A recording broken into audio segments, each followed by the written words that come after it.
Despite all of their differences, the extreme right and the extreme left are in agreement about one thing: their hatred for liberalism. Socialist and fascist critics alike decry liberalism as an empty, unprincipled philosophy of faux moderation, peddled by the bourgeoisie and big business to serve their own selfish ends. But this could not be further from the truth.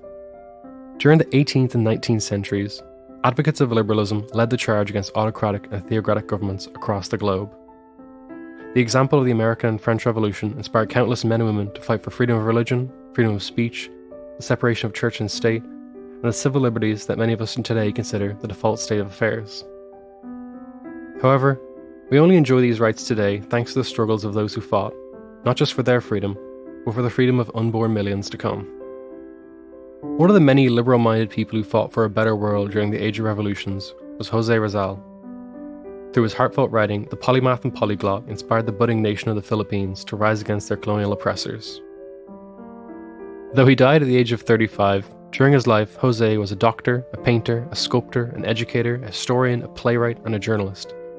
His interests were varied and numerous, including architecture, cartography, economics, fencing, sleight of hand tricks, portraiture, anthropology, and a whole bunch more. If that wasn't enough, he was also fluent in 22 languages, including Spanish, French, English, Greek, Malay, Japanese, Dutch, German, Italian, and even Arabic. He sounds like some sort of long-running comic book character with an endless list of powers, but he was human. He simply squeezed every drop out of life while he was alive. Despite sounding like the most eccentric gentleman of the 19th century, besides people who grew up in the Philippines and who were mandated to read about José Rizal in school, José remains an obscure name for most Westerners. Even his considerable achievements of inspiring the first anti-colonial revolution in Asia following in the footsteps of the American and French revolutions, in classical liberal and libertarian circles, José remains oddly obscure. But I believe that there is great value in knowing and appreciating the life of José Rizal. Today, post-colonial academics and thinkers often blame liberalism for the imperialism and colonial oppression unleashed by Western nations. But, as the scholar Pascal Bruckner rightly points out, there is no doubt that Europe has given birth to monsters. But at the same time, it has given birth to the theories that make it possible to understand and destroy these monsters. In fact, one of the greatest weapons against these monsters has been liberalism. Yes, the West created the colonial government that oppressed the Philippines, but people like José took the ideas and principles from the West to combat their oppressors. However, José did not simply copy and paste Western ideas. He applied them to a uniquely colonial context, and came to profound conclusions in the nature of liberty and our responsibility to protect it at all costs.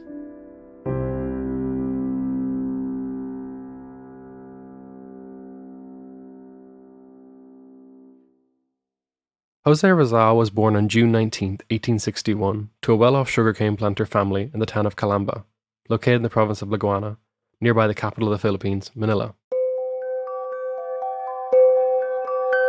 Young José had 9 sisters and 1 brother. From an early age, it was evident that José had an insatiable appetite for knowledge.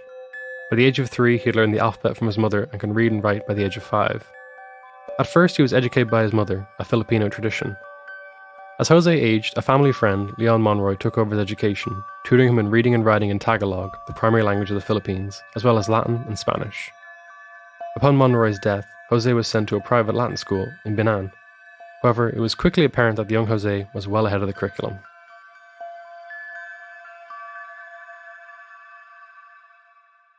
He was a gifted young boy born into a privileged family, but this did not make his childhood carefree by any means. In 1871, before starting his high school education, his mother was falsely accused of a crime she did not commit.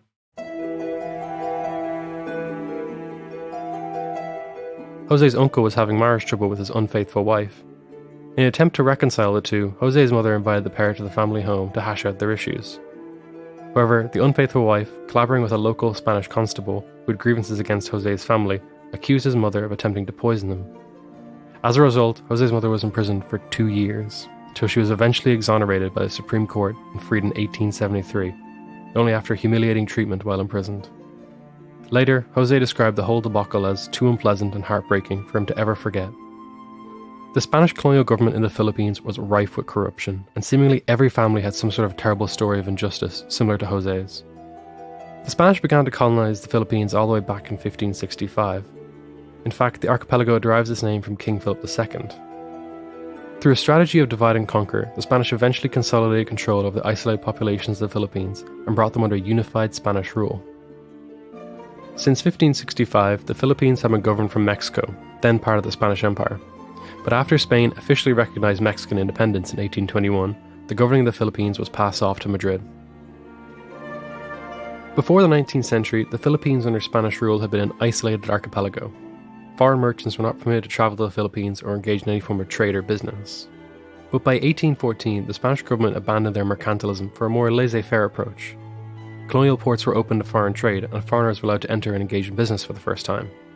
By 1834, the port of Manila was open to foreign business, and by 1858, 15 foreign firms had quickly established themselves in the capital city. Most importantly, in 1869, the Suez Canal was opened. Formerly, a trip from Barcelona to Manila would take anywhere from 3 to 6 months, but now it took a mere 30 or so days. The formerly isolated Philippines was becoming a wealthier and more cosmopolitan place thanks to the export of agricultural produce including coffee and tobacco and the influx of foreign trade. And with trade came the exchange of ideas. By the 19th century, Spain was becoming increasingly liberal, influenced by the ideals of the French Revolution. In 1868, a military revolution overthrew the reign of Isabella II, and a constitution was promulgated by the Spanish government. Though the constitution did not apply to the Philippines, it emboldened the Filipinos to advocate for equal rights alongside their Spanish counterparts. In 1869, Governor General Carlos Maria de la Torre arrived in the Philippines with an energetic approach to reform, relaxing press censorship. La Torre was widely applauded by those eager for change. However, political jockeying back in Spain caused La Torre to be dismissed and replaced with a more reactionary governor.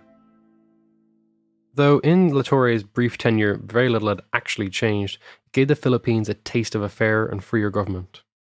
Despite an increasingly liberal government in Spain and the establishment of free trade in the Philippines, there was a major roadblock to any meaningful legal reform in the Philippines: the Spanish religious orders known as friars.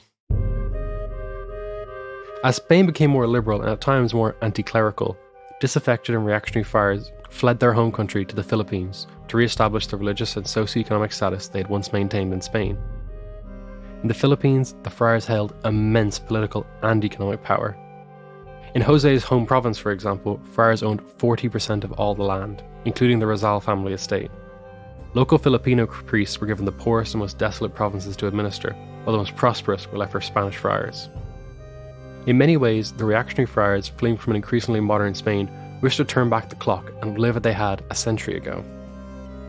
Even when the Spanish government sent reformers to take positions in the colonial bureaucracy, without the support of the friars, they were really incapable of governing, and the friars would not support anyone who threatened their lucrative position. Later in life, José would condemn the corrupt friars as a personification of everything he hated: mean, egoist, tyrant, oppressor, enemy of all progress, and lover of everything feudal. In 1872, troops in the province of Cavite attempted a mutiny, protesting against the new Governor-General who increased taxes. The uprising was swiftly put down, but was then used as a pretext to arrest all known liberals and reformers, regardless of their involvement with the mutiny. As a young boy, José witnessed the public garroting of 3 priests, one of whom, José Burgos, was a close friend of José's older brother, Paquino. Though only a boy, the events of 1872 awakened José. He later wrote that he swore to devote myself to avenge one day so many victims. And with this idea in mind, I have been studying, and this can be read in all my works and writings. As the government became increasingly oppressive, José began to attend the Jesuit-run school at Ateneo Municipal, one of the most esteemed schools in the colony. The Jesuit curriculum suited José's broad taste perfectly. He was trained in Latin, Greek, Spanish, rhetoric, history, religion, philosophy, and mathematics. But not all learning was in the classroom. There was also lessons in fencing, music, drawing, sculpture, and painting. Though the Jesuits were a strict lot, they also really appreciated the energy and curiosity of youth, leading José to develop an affection for the Jesuits even later in life when he moved away from organized religion. When he graduated in 1877, he graduated with the highest honors possible. José then advanced to the University of Santo Tomas, one of the oldest colleges in East Asia, run by the Dominican friars.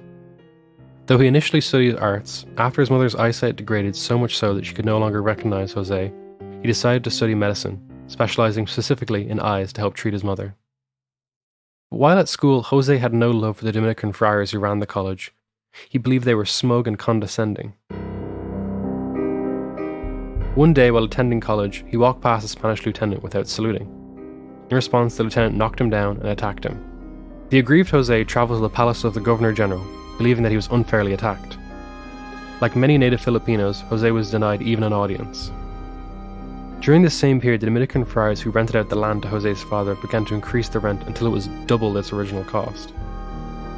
With the friars' stranglehold on land ownership and their influence in legal decisions, there was really nothing the family could do but grin and bear the cost.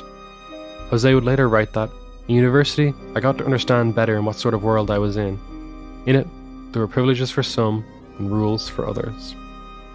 Increasingly unhappy with the impressive environment not only of his education but the nation as a whole, José decided it was time to leave. His brother helped arrange to continue studying medicine in Spain. In 1882, José departed from Manila aboard a steamship. En route to Spain, he stopped at Singapore, Sri Lanka, Somalia, Yemen, and Naples, eventually completing his journey in Madrid. After 3 years of studying, he was awarded 2 licenses, one in medicine and another in philosophy and letters. Though a dedicated student of medicine, he always made sure that he found time for his love of literature and the arts. He received numerous awards for artistic merit and academic writing. After graduating in 1885, José travelled to Germany to pursue studies in law. While travelling, he stopped in Barcelona and Paris, where he learned to speak German, French, and English, while assisting in an ophthalmological office. When José arrived in Heidelberg, he met one of his greatest companions, Dr. Ferdinand Blumentritt, an Austrian Orientalist. The pair became firm friends, with Blumentritt helping guide José's readings in history, anthropology, and linguistics, while also introducing José to a myriad of academics interested in the Philippines. While in Spain, José suggested to fellow Filipino expatriates to write a communal work discussing the current state of the Philippines to help raise awareness of the country's colonial oppression. Sadly, like many group projects, there were a few takers and it fell through. But after reading Harriet Beecher Stowe's novel Uncle Tom's Cabin, José was inspired to write a similar work, one which would portray the suffering of his people and hopefully spur conversations about reform. First and foremost, José wished to show that the Filipinos were not uncivilized savages. They were educated and dignified people worthy of the rights all people deserve. By 1887, José had completed his novel Nole Me Tagore, or in English, Touch Me Not. The story follows the character of Ibarra, a wealthy educated Filipino who returns to his homeland after studying and travelling across Europe. While the plot is fabricated, yes, much of the story takes inspiration from real-life stories of injustice that unfold on a near daily basis due to the corruption maintained by the friars. Literary critics tend to disapprove of José's long and sometimes ham-fisted political speeches and sermons crammed into characters' mouths. However, Nole is not only about politics but culture and mores and the aspirations of the Filipino people, something of which most Europeans, besides a few specialists, would have really no awareness of. José succeeded in both identifying the social cancers that plagued the Philippines, while also writing a love letter to his homeland that he missed so dearly and wanted to be free. José explained that Nole was written for his country and to arouse the feelings of his countrymen. While it contains no programmatic political plan, it merely outlines the problems facing the Philippines, leaving the reader to tackle the issue themselves.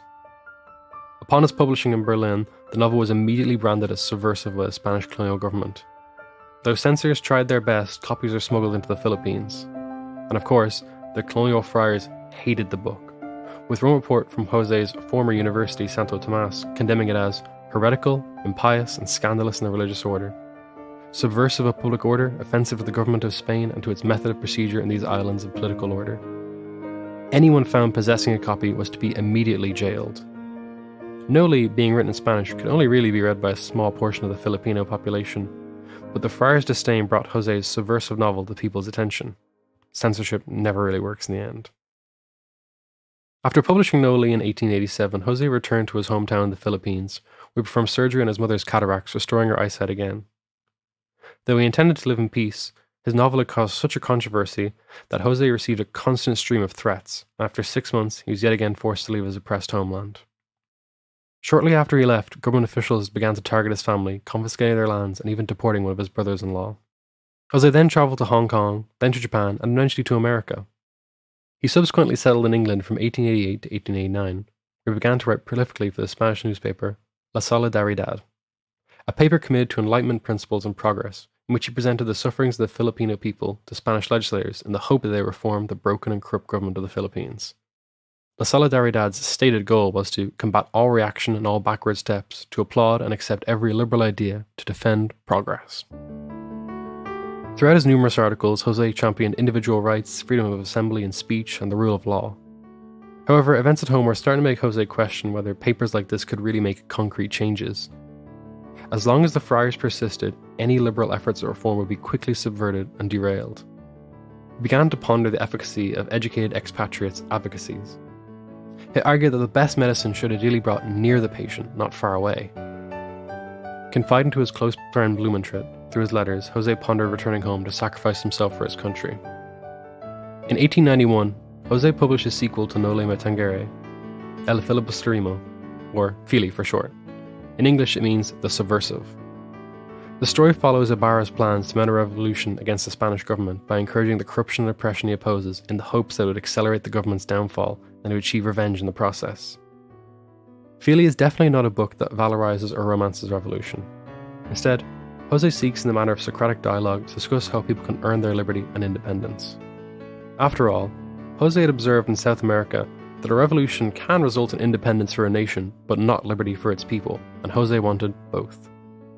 The character Ibarra, consumed by hatred and vengeance, ultimately fails, and as he dies, a Filipino priest, Father Florentino, undoubtedly based on the former Jesuit teachers, explains to Ibarra why his revolution failed, saying, "The glory of saving a country doesn't mean having to use the measures that contributed to its ruin.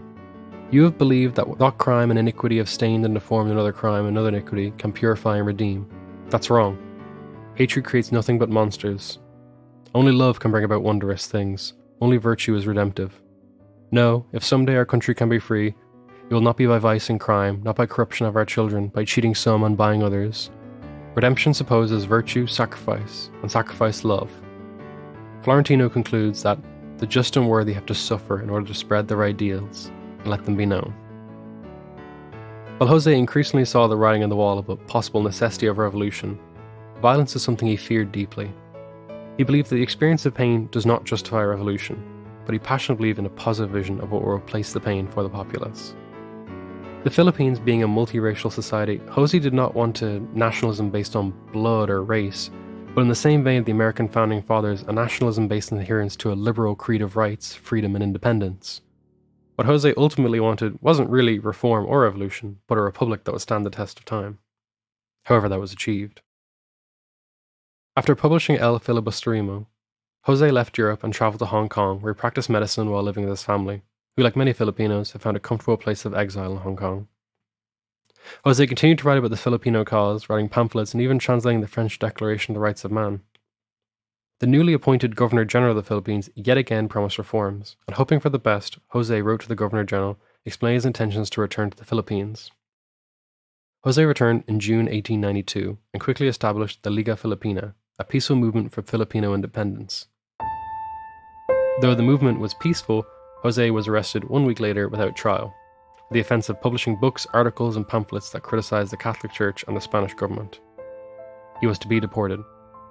The Liga Filipina was to be disbanded after his arrest, but an admirer of José, Andrés Bonifacio, gathered fellow supporters to establish the Katipunan, a secret revolutionary group dedicated to overthrowing the Spanish colonial government. In the meantime, José Rizal was exiled to a small town in the northwest known as Dapitan. Knowing political agitation would bring reprisals on his poor family, José dedicated himself to establishing a small medical practice and a school, even teaching some locals how to carve and sculpt in his spare time. The Spanish government hoped that, without a voice, José would simply fade into obscurity, but his efforts at improving the lives of those around him only bolstered his reputation further. Even still, he began to tire of living in a poor rural town. José never made any attempts to escape, even though he could easily slip away at night. Though isolated in Dapitan, his lifelong friend, Blumentritt, kept José in touch with the various academics and professors he'd encountered across Europe. The letters José received would often exhaust censors who had to constantly translate letters from Dutch, French, German, and English. As Andrés Bonifacio prepared for his upcoming revolution, he sent an emissary to José seeking his guidance and hopefully his support. José argued that the Katipunan had limited financial power and military resources. He advised that Andrés kept 3 main points in mind for his revolution. Firstly, collect as many weapons as possible. Secondly, he advised that he made sure that the wealthy Filipinos aligned themselves with the revolution, as they could potentially be powerful allies to the colonial government if they didn't side with them. Thirdly, if the revolutionaries' plans were discovered, start the revolution immediately.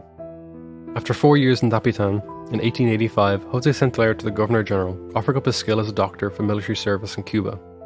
The governor happened to invite him along as a medical officer, and as José boarded a boat heading towards Cuba, the Capunans' plans were uncovered and the revolution began. When his ship reached Barcelona, José was arrested and brought back to Manila. For the entire voyage, José was left unchained and no one laid a single finger on him. Though again, he had many chances to escape, very similar to Socrates, who had faced his trial and refused to run and hide. Tried before a court-martial, José was convicted on charges of rebellion, sedition, and conspiracy. He was sentenced to death, a punishment for which no doubt the friars gleefully advocated. José was to be executed by a firing squad of Filipino soldiers in the Spanish army, and behind them was a group of Spanish soldiers ordered to shoot any of the executioners who failed to obey their orders. José was executed on December 30th, 1896. José had already spent years contemplating sacrificing his life for his country, and he faced death with an almost Christ-like composure. He knew that although it was his end, from his death something new would begin. Before his death, he sent a letter to his dear friend Blumentritt, along with a book he bound himself. Upon receiving the letter and personally bound book, Blumentritt could not hold his tears back from the news. Besides the most corrupt friars, the premature death of the lovable José, who had charmed and inspired countless people across Europe, Asia, and the Americas, was received with heavy hearts. Though he took no part in the coming revolution, José's books, his articles, and most importantly, his personal example, inspired countless Filipinos to take up arms for the cause of independence. As cheesy as all the old sayings are, often the pen is mightier than the sword, and José proved that.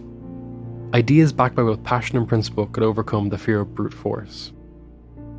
Often idealists in writing fail to live up to their principles in reality, but José did not fear death.